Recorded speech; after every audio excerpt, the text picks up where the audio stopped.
নমস্কার বন্ধুরা, সকলকে জানাই স্বর্ণালী ঘটিক ব্লগসে স্বাগত। তো আজকে তোমাদের সাথে আমি যেটা শেয়ার করব সেটা হলো হোয়াইট চিকেন রেসিপি। তো এটা খুবই সিম্পল কিন্তু খেতে খুব ভালো লাগে, জানো তো। তো এটা খুব সহজে হজমও হয়ে যায়। তো আমি প্রথমে দই দিয়ে ম্যারিনেট করে রেখেছিলাম আধ ঘন্টা চিকেনটাকে। তারপরে আমি আধ ঘন্টা পর একটু সর্ষের তেল প্রথমে দিয়ে দিলাম, তার মধ্যে একটু লঙ্কা গুঁড়ো, হ্যাঁ, তো বিভিন্ন একটা কালার করার জন্য কাশ্মীরি লঙ্কা গুঁড়ো, তারপরে একটুখানি যেটা সাধারণ এমনি লঙ্কা গুঁড়ো হয় সেই লঙ্কা গুঁড়ো দিলাম অল্প অল্প পরিমাণ। তোমরা নাও দিতে পারো বা দিতেও পারো, শুধু কাঁচা লঙ্কারও হয়। তারপর একটু জিরে গুঁড়ো দিলাম, সবই পরিমাণ মতো দিয়েছি। জিরে গুঁড়ো, ধনে গুঁড়ো, ধনে গুঁড়োটাও দিয়ে দিলাম। আমি দেখো সমস্ত মশলা এর মধ্যে দিয়ে দিচ্ছি। অবশ্যই আধ ঘন্টা কিন্তু মাখিয়ে রাখতে হবে। আর এখানে আমি সব সানরাইজেরই ব্যবহার করি বেশিরভাগ। তো গরম মশলাটা হচ্ছে মন্ত্রার, ঠিক আছে। তো একটু গরম মশলাও দিয়ে দিলাম। তো আমি অবশ্যই গরম মশলা, গোটা গরম মশলাও পেস্ট করে নেব। আর এখানে সামান্য আমি গুঁড়ো গরম মশলা দিলাম। আর এখানে অল্প পরিমাণ নুন দিলাম, কারণ নুনটা দিলে না বেশি জল ছেড়ে যাবে। তো এটা দেখছো আমার পেস্ট করা মশলাটা। তো এর মধ্যে আদা, রসুন, খানিকটা পেঁয়াজ, হ্যাঁ, আর কাঁচা লঙ্কা, গোটা গরম মশলা সব রকম দিয়ে, টমেটো সব রকম দিয়ে আমি পেস্ট করে নিয়েছিলাম মশলাটা। তো মশলাটা পেস্ট করে নিয়ে আমি সেটাও এই চিকেনের মধ্যে দিয়ে দিলাম। তো দিয়ে দেওয়ার পর আমি এবার সবটা ভালো করে মাখিয়ে নেব, হ্যাঁ, যাতে বেশ মশলাটা ভালো করে ঢোকে। তো মাখিয়ে নেওয়ার পর আমি এটা আবার খানিকক্ষণ এটা ম্যারিনেট করার জন্য রেখে দেব। যতটা বেশি রাখবো ততটা বেশি মাংসটাও নরমও হবে, যেহেতু দইটা আছে, টক দই। তো যাই হোক, ম্যারিনেট করার পর এটাকে ভালো করে মাখিয়ে রেখে দেওয়ার পর আমি এবার কড়া বসাবো। তো অবশ্যই তার আগে আমি বলে রাখি যে তোমাদের এই রেসিপিটা কেমন লাগলো আমাকে অবশ্যই জানিও, ঠিক আছে। ভালো লাগলে অবশ্যই কমেন্ট করো আর সাবস্ক্রাইব তো অবশ্যই করো। তো দেখো আমি এখানে কাজু আর মগজদানা নিয়ে নিয়েছিলাম। তো যেহেতু হোয়াইট চিকেন তাই এতে তো থাকবেই একটা। তো কাজু আর মগজদানা পেস্ট করে রেখে দিয়েছিলাম, ওটা আমি লাস্টে ইউজ করব।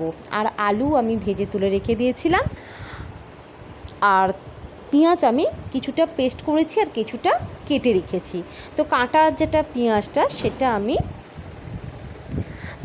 কড়ায় গরম তেল বসিয়ে দিয়েছিলাম, তারপরে তার মধ্যে দিয়ে দিলাম। এবার আমি পেঁয়াজটা ভালো করে ভেজে নেব। তো পেঁয়াজটা ভাজবো, লাল লাল যখন হবে, মোটামুটি লাল লাল যখন হবে তখন আমি পেঁয়াজটার মধ্যে চিকেনটা দেব। তো আমি এর মধ্যে দুটো তেজপাতাও দিয়ে দিলাম। অবশ্যই তেজপাতা তো দিতেই লাগবে। তো তেজপাতাটাও দিলাম। তো এর মধ্যে হালকা অল্প একটু চিনি দিয়ে দেবো। আর চিনিটা দিলে আমি সবসময় বলে থাকি যে চিনিটা দিলে একটু রঙটা ছাড়ে ভালো। তো দেখো আমার পেঁয়াজটাও লাল লাল করে বেশ রাঙা রাঙা করে ভাজা হয়ে গেছে। এরপর আমি এর মধ্যে যেটা ম্যারিনেট করে রাখা চিকেনটা ছিল তো সেটা আমি এতে দিয়ে দিলাম। একটা জিনিস নিশ্চয়ই খেয়াল করেছো, আমি এতে হলুদ ইউজ করিনি। অবশ্যই হোয়াইট চিকেন, আর হোয়াইট যে কোনো কিছুতেই হলুদ চলে না। তো সত্যি হলুদ ছাড়া খাবার খেতে কিন্তু খুব ভালো লাগে। আর অবশ্যই এটা আমার ছেলের আবদারে, ছেলে ভীষণ পছন্দ করে। তো এটা আমি প্রথমবারই করলাম। তো তারপরে আমি দেখো নুনটা দিলাম একদম পরিমাণ মতো, যেহেতু তখন নুন আমার দেওয়া ছিল সেই জন্য এখনও আমি একদম অল্প পরিমাণ নুন দিলাম। তারপরে আমি ভালো করে চিকেনটাকে কষিয়ে নিলাম। হ্যাঁ, তো আমি এটা একদম বিনা জলে, একদম আমি জলে দেবো না, এটা আমি অল্প স্টিমে, একদম হালকা স্টিমে রান্না করব। তো আলুটা আগে দিয়ে দিলাম, কারণ যেহেতু জল দেবো না তাই কষার সময় আলুটাকেও এর সাথেই কষিয়ে নিলাম, ঠিক আছে। দেখো আমি আলুটাকেও কষিয়ে নিচ্ছি। তারপরে আমি এবার এটাকে চাপা দিয়ে দেবো, খুব হালকা স্টিম থাকবে।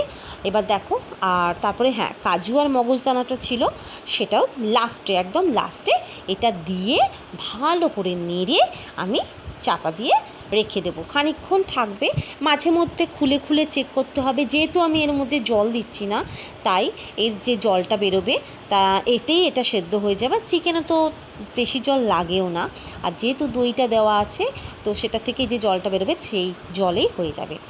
তো খেতে খুবই টেস্টি হয়, তোমরা অবশ্যই করে খেও। হ্যাঁ, এর মধ্যে তোমরা ধনেপাতাও পারলে ইউজ করতে পারো, যেহেতু আমাদের ঘরে পছন্দ করে না ধনেপাতা, সেই জন্য আমি দিইনি।